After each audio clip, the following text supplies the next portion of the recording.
and thank you for joining us today for our What's New webinar. Talking about where things are at with 24.1, the reality is most people have already been upgraded to that. If you're not there yet and you would like to get a release preview of 24.1, you can go ahead and do that. And I talk about it here. You have to be an administrator or have certain administrative rights.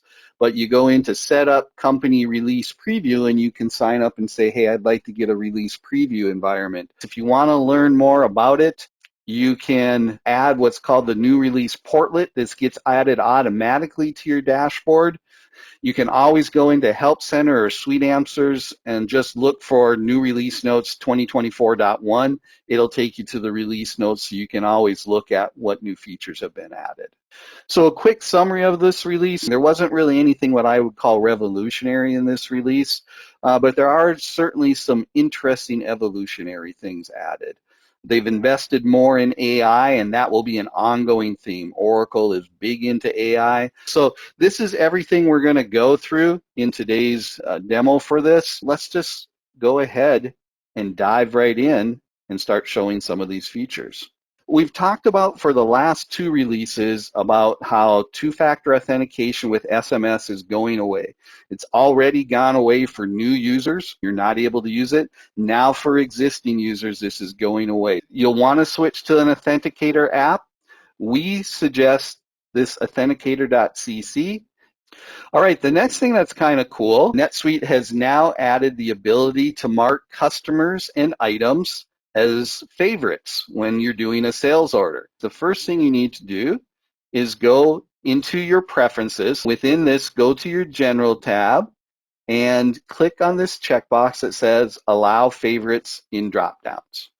Once you do that, when you go into a sales order, when you pull down the list of customers, you'll now see there's this little star off to the left, and you can use that star to mark people that you want to mark as your favorites. Now, if I go back in and pull down my list, those few are at the top. If you just have a handful of customers that you're constantly working with, go ahead and mark them as favorites.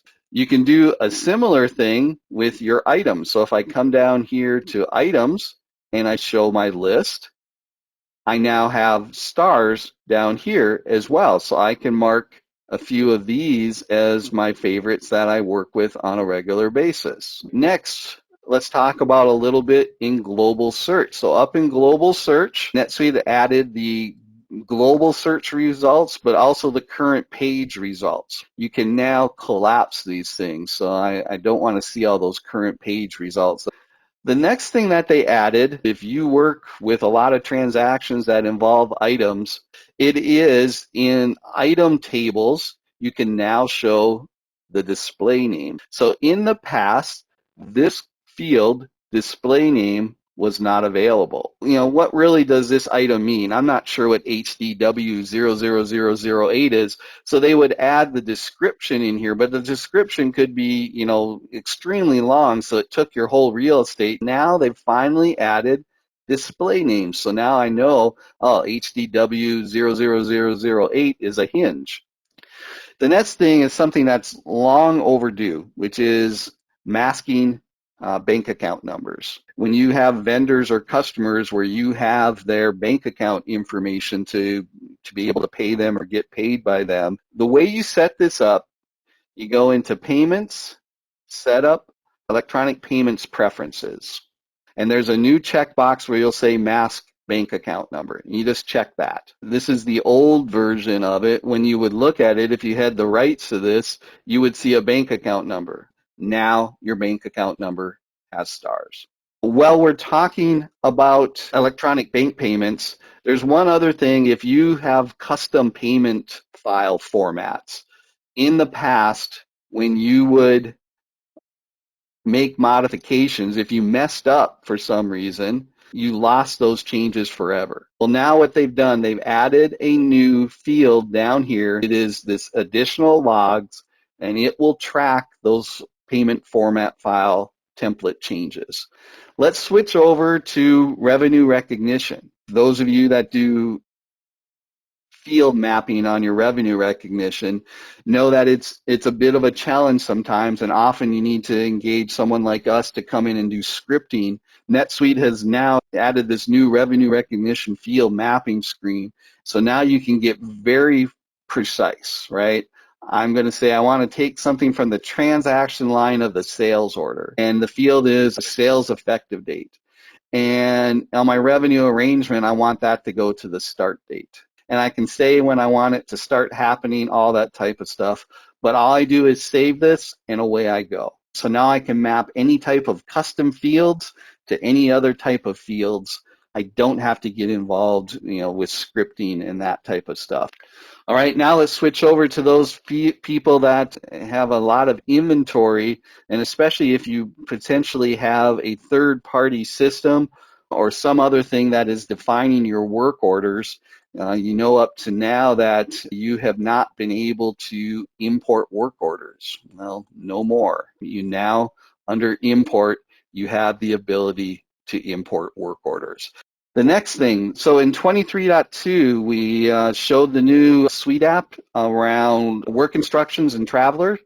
This is the Suite app that's available for you to install. You can now put together your work instructions and go ahead and create a Traveler that can be viewed or printed and shared throughout your manufacturing process. They've added one more feature to this. You can now, on a work order, you need to also enable WIP on the work order. You'll have this new tab called Additional Work Instructions.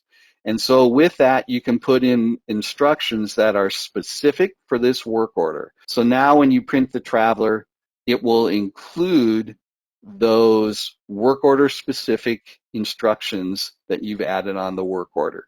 And here's what I had added on there. Next, let's switch over to Suite Analytics. So each new release, we talk about it. This is more and more the direction that NetSuite is heading for reporting. The one that we're going to show today is the ability to add calculated measures right on your pivot grid. Notice that there is now this create calculated measure. In the past, you could only do calculated measures back on the data set. Notice that we have a couple other measures already here that were from the data sheet built in. But let's go ahead and create a calculated measure. I can come in here and say I'm going to take my amount net field and I'm going to divide that by my total quantity. I go ahead and apply this. I update the page, and now I have this new calculated measure that I did right at the pivot that took a different measure, the sum of my amount, my net amount, and took my sum of my quantity and did the math for me here to get my average transaction size. The last NetSuite feature I wanted to talk about is field service. This was announced at Suite World last fall. It's now out there and available. NetSuite now has field service management available as a module inside of NetSuite. So you get that full integrated experience. If you want to learn more about this, reach out to us. Even though we're not quite certified yet, we're definitely learning about it quickly, seeing where it can work and where not, and we'd love to talk to you. That's the NetSuite piece that we're showing. The next piece that we wanted to show is talk about our NetSuite extensions. These are products that are built within NetSuite, all right? So they have the same look and feel and take advantage of all the data that you already have. For today, I'm going to show basically two new features on each of these. All right, we've had our external approval for a while. This is where you can do approvals of bills and POs via email. We continue to enhance that, building in a whole approval history custom record so that when auditors wanted to see who approved what, we were capturing those external approvals. And now in the approval history, that UI approval has been captured. So whether people are approving it by email, approving it through the UI, or it's going through multiple people and switching back and forth between email and UI approval, we're capturing it at all. So now this approval history log is comprehensive. The next one is, with our AP Toolkit, the most popular feature is our intercompany bill allocation. Our intercompany bill allocation is for those companies that pay bills in one subsidiary but want to be able to push expenses to a different subsidiary. Maybe you wanted to be able to assign a class as part of that allocation. For that to work, you had to make that class available both in the paying subsidiary and in the allocated subsidiary. You can now filter your segments on your interco bill allocations. What we added is a new field called allocation subsidiaries. You can specify that this class, when I'm doing intercompany bill allocation, these are the only subsidiaries I want it available for. I can come down to the bottom now, and now when I look at my allocation class, notice that I said furniture other is available. I'd also set consumer goods, but none of the other classes are available, even though a lot of the other classes may be available to this primary subsidiary of STP.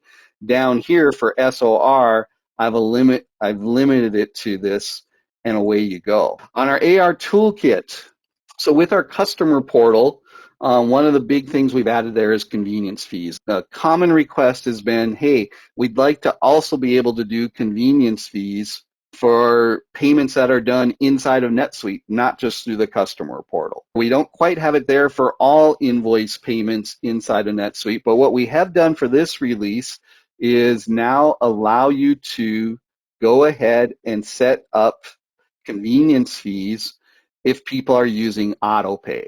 If you've got our AR toolkit and you enable the autopay feature, what we've now added is the ability for you to set up convenience fees related to that.